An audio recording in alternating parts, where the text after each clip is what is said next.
first movement natin is yung clean and press.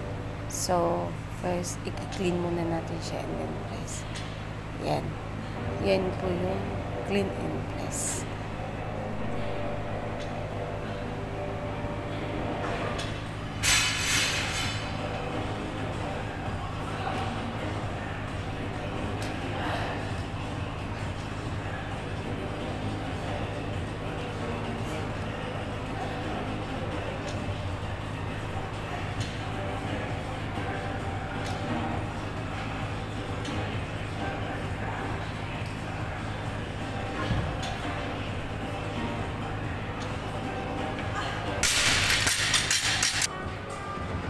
Second movement natin is yung walking inchworms. Inchworms. So, yan. Para mag-push lang. Tapos push up. Ganyan tayo. Parang naglalakad na inchworms. So, yan. Hanggang sa makabalik. Yan po yung walking inchworms.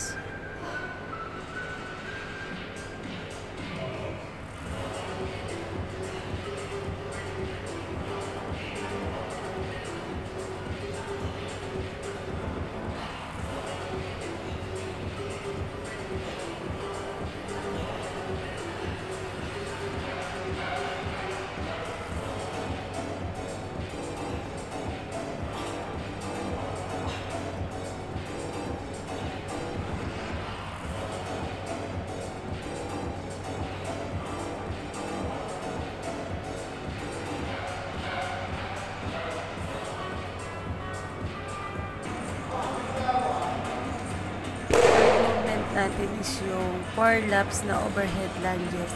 So, yan. Naka-overhead yung plates, tapos mag-ilalunge mo siya.